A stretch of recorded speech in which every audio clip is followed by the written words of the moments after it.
All right, welcome to the Queen's Table podcast. I am your host, Marissa J, and today we have Miss Tiffany Unleashed with us. We are going to be talking about quite a few things. We're going to be talking about the previous episode. We had quite a few discussions on that episode. So let's go ahead and start off. So we had that particular episode. It is on audio. Listen on Spotify, iTunes, all of that. But it was also broadcasted on Facebook Live. And so when it was broadcasted on Facebook, Tiffany was unable to respond. So we're going to get to all of the things that Tiffany was not able to respond to. Okay, and then we're gonna get into some more discussions as well. So Tiffany, let's get into it. So we were talking about a lot of different stuff. It started off with hypergamy, but we ended up veering into other cultural discussions, and there were some things that were said that you disagreed with. So let's talk about that. Tell me how you feel. So the main thing that what was said and what I was disagreeing with was the constant talk of quote unquote black on black crime, because one, there's no such thing as black on black crime, period. I don't care what anybody says. There's no such thing as black on black crime. It's just crime. Because I promise you, if we live in non-segregated, integrated neighborhoods, and all the poor people live together, that would just be a bad area, because poverty is correlated to violence. Right. People who don't have feel as if they need something, feel as if they need the money, they need this $1,000 purses, so on and so forth, to be a part of society. So then they go out and take it. Period. And what bothers me about everything that they said was like, well, what are black people doing? And I was like, we've been doing a lot. There's been a lot of help in black communities, period. Because I know that me being from Chicago and me moving back to Chicago, it's in 2000, in 2000, the death toll was around that 900 mark. It's now now it's up to 700, but in like the early 2000s and like the early 2000 teens, those numbers were still low, but yet everybody's pointing at us like, no, your black people are violent and you guys are crazy and It's like, no. Yeah. Violence goes down, but violence is correlated with poverty. And Chicago is just not downtown and the north side. The largest part of Chicago is the south side. And what's happening on the south side? Absolutely nothing. No funding for schools. Our neighborhoods look like shanty towns. I promise you, if you drove through there, you would think you were driving through like an abandoned suburb. Wow. Like you see buildings boarded up and everything. So what do you think? What kind of hope and what kind of feelings does that give a person? You know? Right. If I was a kid growing up there, I would feel like, okay, there's nothing here for me to see. So I'm going to continue to do all the things that I see gangbangers doing, see girls who date gangbangers do, and grow up like that. So it's more so, one, I feel black on black crime is racist. Two, I feel as if we talk so much shit about the black community and what we're not doing and all of this and all of that, because that's what we see on the news every fucking day. But we don't take the time to actually go out to talk to some of these people, to talk to some of the people who are helping the community, who are doing things especially for the community, and figuring out how to help. Right. So instead of talking all the shit, go out and help. And then they were like something about black leaders or something like that. I was like, who gives a fuck about a black leader? Who cares? Now, in sense do you, to clarify that, because somebody can take that out of context. Clarify that. Clarify what you mean by that. Who give a fuck about a black leader?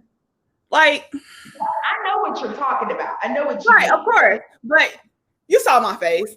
But it's like, if I feel like for me personally, I felt that my neighborhood wasn't doing enough to support Black women. Okay. We had a lot of programs for Black men. We had a lot of learning situations for Black men, but there was nothing for Black women. Right.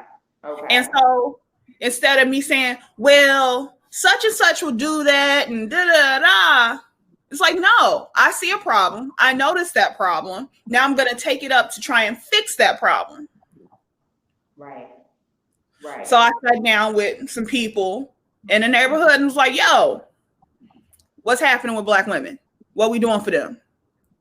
Well, we do donate on Christmas to the shelter. Nah. What kind of job training do you offer them? You offer men job training. What about women? Women can be electricians too. Women can do construction too. Women can do data entry. Women can work with computers. Women can do everything. Right. What are we doing for them? Exactly. Okay.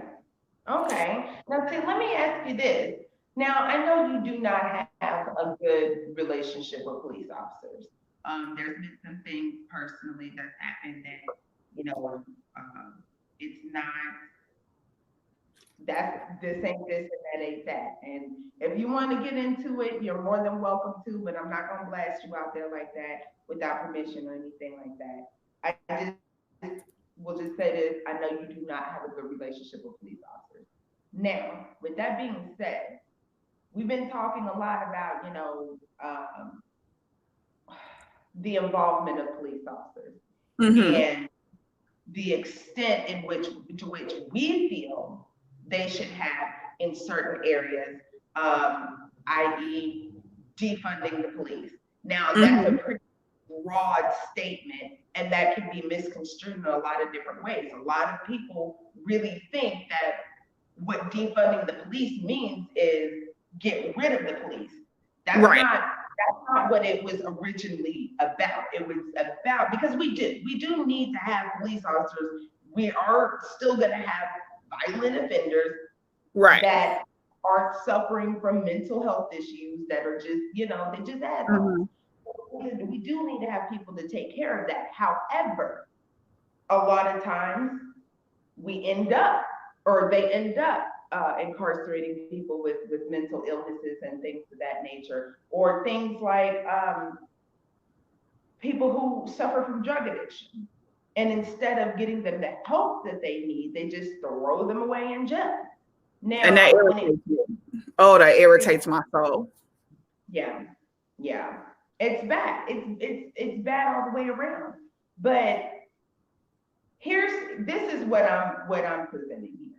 So let's say there was a police, well, not a police organization. Let's stop that. Let's say that there was an organization in which,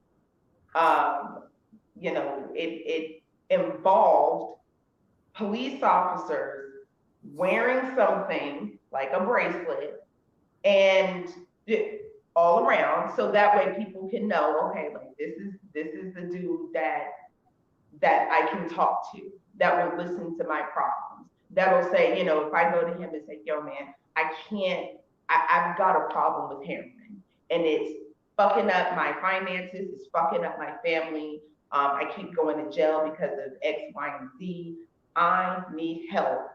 And they know that they can go to that particular police officer without fear of being incarcerated with, okay, you're shaking your head now. So, because I know you know what I'm talking about, but tell me, what are your feelings on that? I mean, one, that's not the job of police officers. That's not what police officers were put in place to do. Back in the day, we had cops who were there I'm not even going to say what I was going to say, but there to stop crime. Okay. We had doctors who were there to, help people with mental illnesses, so on and so forth. We had firefighters who would come and get cats out of trees. We had, it's all of these things that we have gotten rid of as a country in general that puts all of this stress on the police. Now, I will not sit here and say and pretend that the cops have been peachy, that's my friend from the get-go. Right.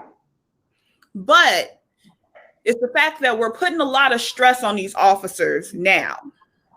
Because if my cousin is having a mental breakdown and she's got a knife, and I'm worried about her, and I do call 911, and Mr. Big Bad Billy Bad officer comes in with his gun cocked, it's like, no, bruh, we don't need that. We don't need that. We need someone to come in to sit on this floor with her and have a conversation. Yeah. And the conversation is the way to get the knife out of her hand. And the conversation is to get you and her to walk out of this house together and take her to somewhere where she can start feeling better. Right. Now, and that's go ahead. That's one of the things that a lot of Black people or people of color don't get. Mm-hmm. We don't get that kind of help. Yeah.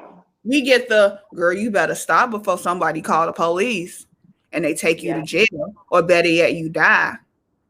Yeah. Dude, you better calm down, because that white lady over there got a phone and she gonna call the police. Calm down, bro. We can handle this at home, but just bring it down. And even still, being home with mental illnesses isn't safe anymore. You know what I'm saying? Yeah. Yeah. You're absolutely right on that. So that's the thing about. Go ahead. That's the thing about what. And that's the thing about seeing an officer with like a bracelet or a nameplate or something like that, that you may feel that it's supposed to say, yeah, I can go talk to them about this situation and they'll point me into the direction of the help I need. But it doesn't. A lot of people don't work like that. True. A lot of people are like, I just did this for the raise, but now I'm finna take your bitch ass to jail instead of pointing you to the help that you need. So what would a police officer have to do in order to gain that trust from the community? So that way when somebody is going through something, now calling dispatch, that's one thing, because you don't know who the hell is going to be at your house. But let's say we're out and about. That issue we need to fix. But let's say we're out and about and something ends up happening, and you see a police officer wearing the bracelet and another police officer who's not wearing the bracelet. What would the police officer have to do in order to gain the bracelet wearing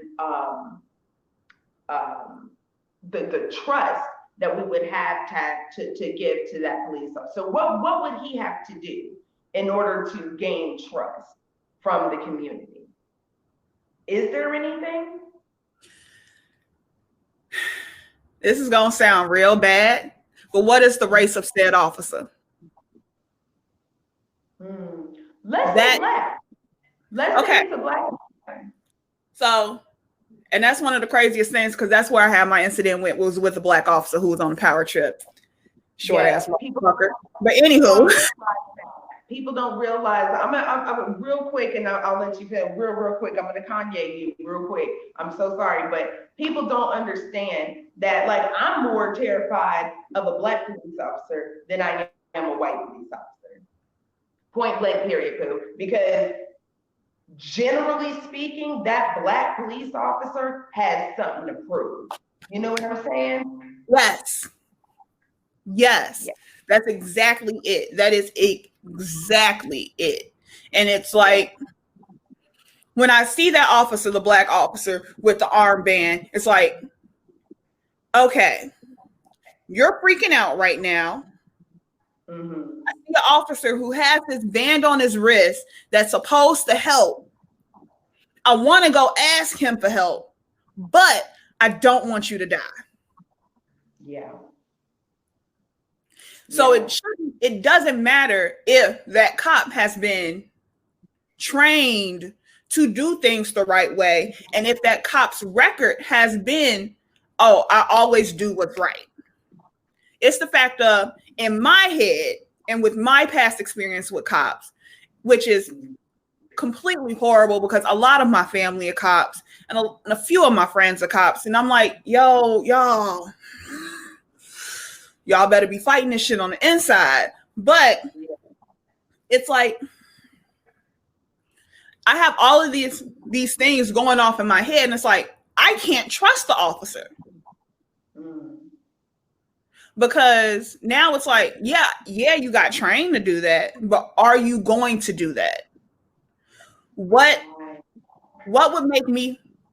makes me feel comfortable coming to you with this issue, knowing that I've seen all of these videos where previous officers have murdered Black people. I've seen previous videos of officers harassing Black people.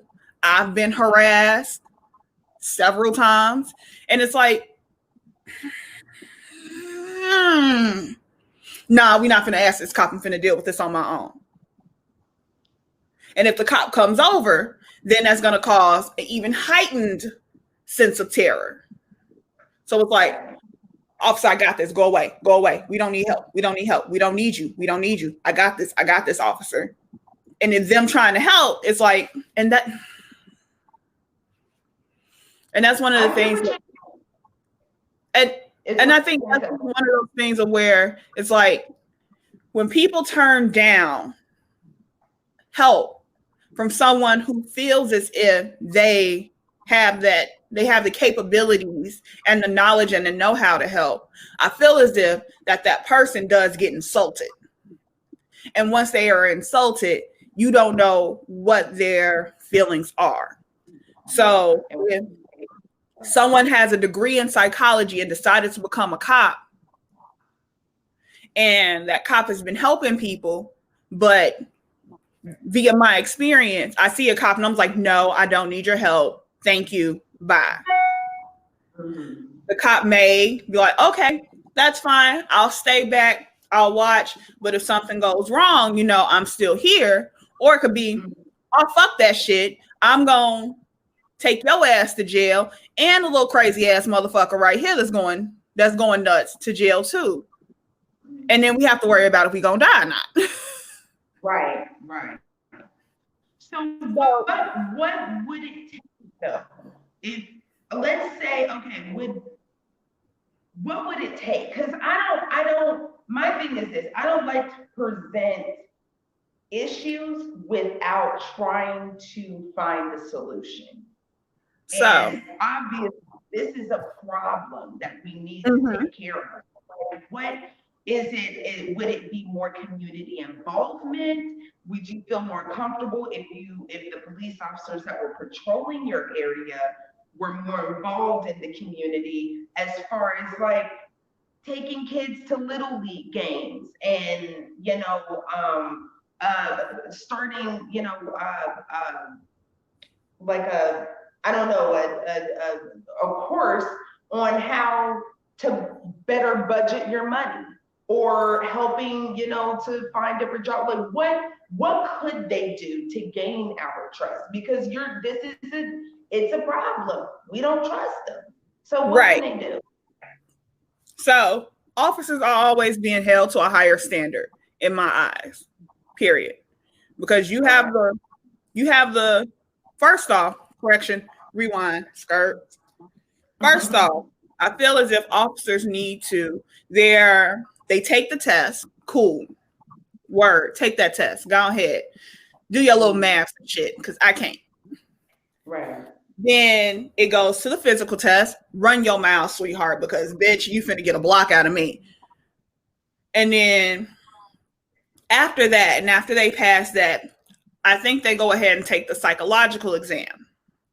Mhm. Now, the psychological exam, I don't know how deep they get, but I feel as if they need to dig a whole lot deeper. Yeah. Because the people that we were getting on the police force, and then the people who are getting shot and killed by these newer, and I say newer being within the last 20 years, these newer officers, it kind of makes me wonder, like, did y'all see this on the psychological exam? Like, did y'all ask, hey, so say for example, if Joey and Jaquan are in a store together, both wearing baggy tees and baggy jeans, what do you look for? What's the first thing you look for? Whatever. Then, huh? The print? A dick? Dick Like, print? no, girl, I'm talking about the psychological exam for cops. Child, stop. Oh, you talk about me personally. I'm like, I'm looking to see how big he is. Like, it's like, what are you looking for now? And if they say, well, we're gonna look and see if the black guy got a gun on him, we're like, no, we don't want you, because you automatically just classified someone right then and there. Okay. Or say, for example, or better yet, say if they do pass the psychological exam, they need to keep getting psychologically evaluated every single year. And after every single shooting, you need to get psychological evaluation then. Yeah. Like, I know Law and Order is the worst TV show to talk about anything with cops. But the fact of how the old captain, the white guy, would be like, no, go to the site, go talk to him. Don't touch this case no more. Go talk to them. Yeah.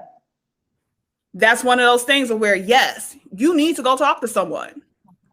And then by talking to someone, getting that psychological, that psych exam done, and seeing like, okay, where's your brain? What are you thinking? And getting it done by someone who is unbiased and by someone who doesn't have the same biases as anyone in the medical field, because the medical field has a whole lot of biases and a whole lot of racism. Yes. It's like, okay, we notice that you have a issue towards people of color, and we don't like that. So we're gonna cut you loose, or we're not gonna accept your application. And then after that, have training not just be for 6 months. Because I know lawyers train for 8 years before they can even call themselves a lawyer. Right. I know doctors train for years. Like, I have an older cousin who just became like an OBGYN literally like last year, 2 years ago. Well, she got her long white coat 2 years ago. So that would mean she's 30. She was 33 in her fucking 30s. Yep. Before you can even begin your career. Before you can even begin to say, yes, I am a doctor. No, I bet you a resident. That's what you are. Yeah. Why are officers different? Why do they get 6 months, 7 months of training? Like, no, bitch. Nah. You're going to train. You're going to be in this classroom training. You're going to take these ride-alongs with these people. You're going to do all of these things as my assistant, but you're not going to be called officer. And if you can't stay for the additional year after that 6 months of training that y'all normally do, then bye. That's it for your career. And that should be the hiring process with every single officer. So so being able to revamp that hiring process, that's that would be my first step. Okay, that's what I was gonna ask. Would that be the one thing? Would that be the first step? So that would be the first step in creating trust between the community and I'm gonna say the community, and because it's not just Black folks, the community and police officers. I know that you do have to go. We're coming up on time. We're good. At a time for I know that you've got. Huh? Nah, that'd be fine. So what? Yeah, they'll be fine. Oh. Yeah. Okay, because I was gonna say if you wanted to come back and we can do a second part of this, and maybe dig a little bit deeper into it, because I think that this is a really good discussion, and it's definitely something that we need to have. We need to start thinking about what it is that we can do to start bridging this gap, bridging this divide, because these officers they have to be around, and we have to have them. Like they're not going. Say what? No, I mean, of course, like you said, they're not going anywhere. Right. So they're not going anywhere. So we have to go ahead. No, I was just wondering, it's like, what I really want to ask, like a white officer, and there was this white kid that I used to work with who he got on my fucking nerve so goddamn much. But he's like, I took the test to be a Chicago police officer. I'm like, good luck. Good luck, bro. Because if we get into it, oh, sweetie, you got a whole lot more on your plate than me. Yeah. But it's like all those videos that we see of officers like dancing at cookouts with people and all of that stuff and playing basketball and all that, that's cool. That's all fine and dandy. If you want to do that, go ahead and do that. But what else are you doing besides arresting Black folk for having that gram of weed on them, or or stopping and frisking kids as they're walking home from the store? Like, what else are you doing? Okay. Let me play devil's advocate here for a second. So let's say that there is an officer that's out there that is doing more, that isn't doing it for the clout. He's not, let's say there's an officer out there that takes toys to, the Vanderbilt Psychiatric Hospital or Vanderbilt Children's Ward, and without no cameras, nobody told them to do it, or told them that, oh, this would be real good PR if you go ahead and get this done. Nobody told them like that. Let's just say they did that on their own. Now, for police officers that do stuff like that, putting yourself in their shoes, okay? Putting yourself in their shoes, you're out there, you're trying to make a difference, you're trying to make a change, but nobody's wanting to see that or hear what you've got to say, because all they see is a white cop. In the same way that a lot of white cops and Black cops see just a Black face, just a Black body, just another body. Here's the thing. Why is the officer... Okay, I have nothing against the kids at Vanderbilt Hospital. Let me say this now. By all means, I pray for the kids with cancer and leukemia and all of that. I don't want this to get taken the wrong way. But being a girl from the hood who can't afford to go to fucking Vanderbilt, what the fuck does going to Vanderbilt and donating toys got to do with me?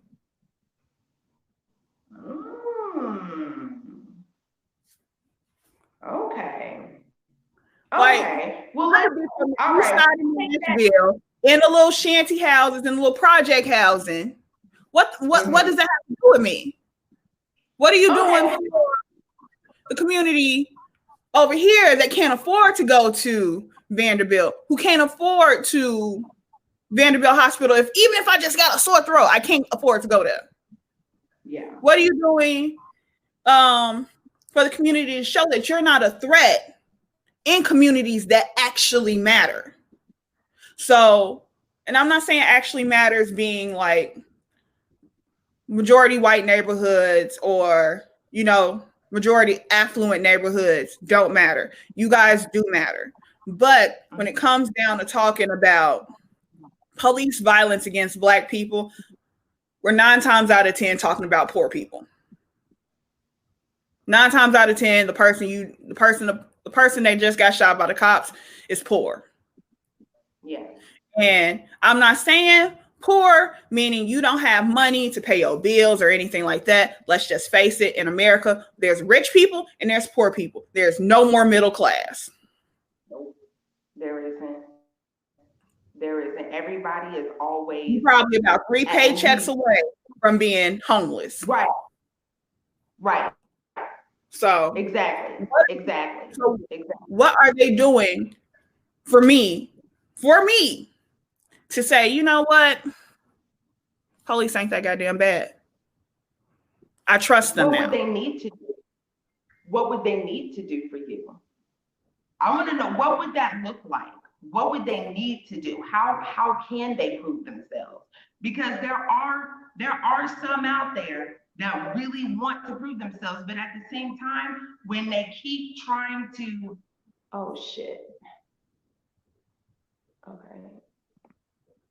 Okay, hold on. I'm sorry. When they keep trying to go and help, and they're doing what they know to do, and they're taking the advice from people, and hey, yeah, we're gonna do whatever. And the community continuously is like, we still don't trust your ass. That eventually is gonna make somebody crack. You know what I'm saying? That eventually is gonna be like, you know what? You want grateful back? But see, that goes along with okay, you are doing all of this stuff in the community to help out the community. Cool. Kudos to you. I hope you get into heaven with that shit. But what are you doing for your fleet? What are you doing for the police in district, whatever? Are you teaching them these same things? Are you teaching fellow officers, new officers, the same tactics that you do? Because yeah, you may be an awesome officer. You may be one of the only good officers there are, which I really don't believe there are. Yeah. But you may just be that one. No. Let me tell you why. Because they all heard something, they all done something, they've all seen something that they shouldn't have seen, and that was more than likely illegal, and they ain't say shit about it. But I digress. But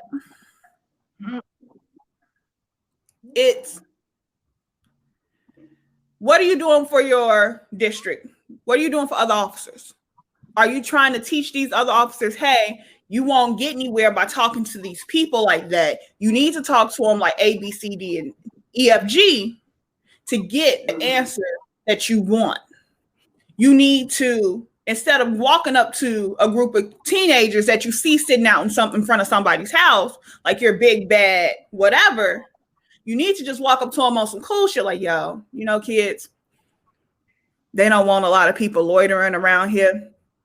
Just spread out.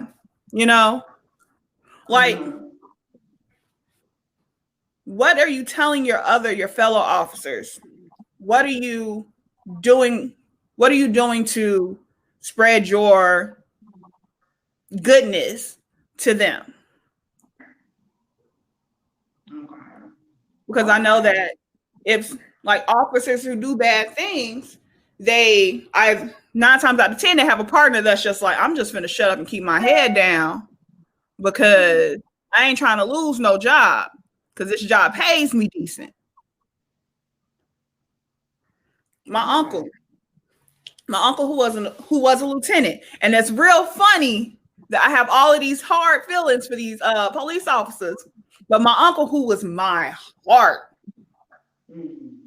and just recently passed away in like 2019, he was a lieutenant. So literally, when my best friend would get pulled over, my best friend / cousin got pulled over, handed them her license, and he just flashed the license, flashed it in the car. I'm telling your daddy, take your license. I want the ticket. Wait, pause. We want the ticket. We want the ticket. We don't want him to know. But it's crazy that I'm feeling this way. But my uncle, he told me the police force, 100% of police force is broken down like this. 15% of the officers are good guys. 15% of the officers are truly fucked up individuals. 70% of the officers are people who are just trying to keep their head down and keep their job. And I was like, okay, that kind of makes sense.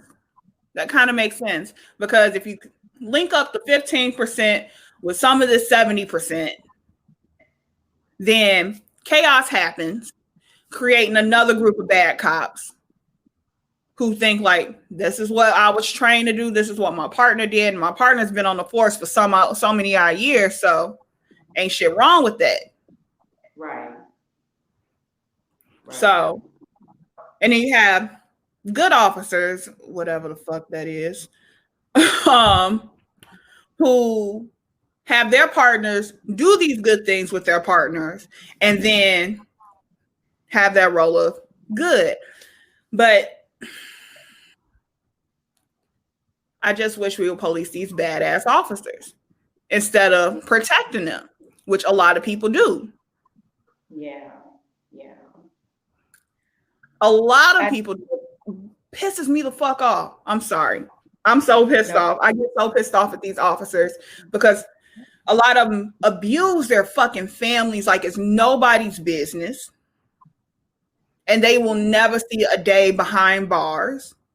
And their wife may just end up there like, who was that woman who got murdered? She was like somebody's second wife, third wife. And he was a cop. I don't know. But Drew Peterson? Was it Drew Peterson? Out here in the world? Whatever. But it's like he never saw a day in jail until recently. Yeah. So it's like, and that, yeah, I get what you're saying. So it's not necessarily for you. It's not necessarily, good cop coming to the neighborhoods to do stuff or whatever. It's more of y'all need to revamp your whole department. Yes. It's not the fact that an officer comes in the neighborhood, throws football around. Oh my God, he's a good officer. Like, no. It's officer comes into the neighborhood, sees the problems in the neighborhood, sees what needs to be fixed in the neighborhood, talks to leaders of their community or people in their community who wants to help, talk to them, and then take that information that he just got from the neighborhood and go tell his fellow officers, like, look, y'all, this neighborhood over here, they doing rough. So I got A, B, C, D people who are actually trying to, make their neighborhood better and all of that stuff. We need to police this with care, because if this isn't done with care, this can bring a lot of bad shit on us. Got you. I got you. So it's more of a group effort instead of individual officers doing, good individual here shit. and there. It has to be a group effort. It has to be. Because if one officer is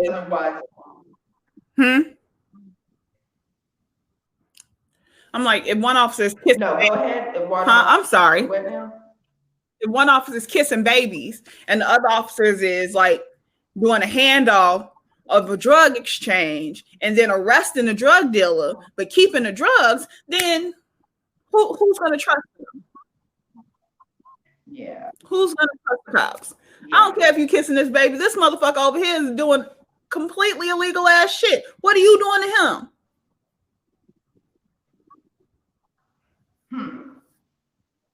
Okay. And a lot of people that I know don't understand that. And it's like, cops need to police other cops. And they need to police them at the same force that they police us. Okay. Okay. And maybe if you saw that, it's like, okay, yeah, I'm still mad at you for killing Ray Ray, but you put this young bullet through Officer something Irish, something whatever, Officer McDonoghue's head, put this bullet between his head because he was charging at you because you told him to stop beating on somebody. Now we see the equalism. But other than that,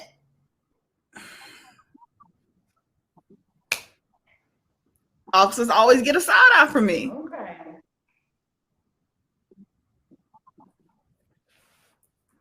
I feel you. I hear you. I understand. And all right. Yo, I'm glad we had this conversation. I'm real glad that we had this conversation. You late as fuck. I know. It's fine. You late as fuck.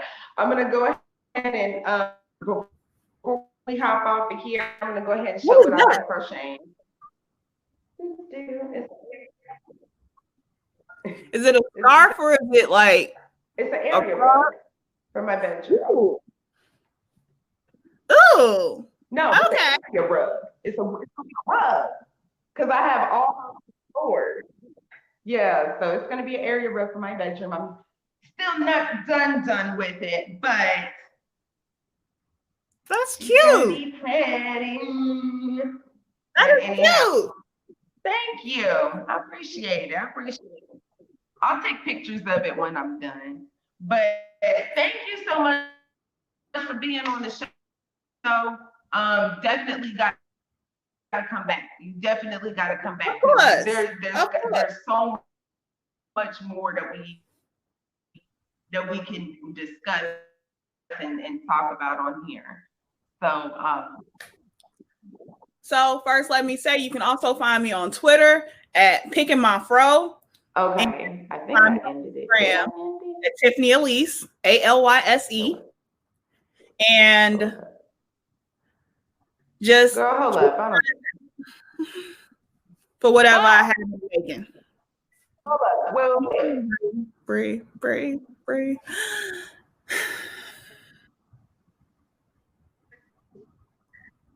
Girl, you did? I don't know. There you go. Okay, here's the thing. I don't know when the hell that ended. Can you still? I can still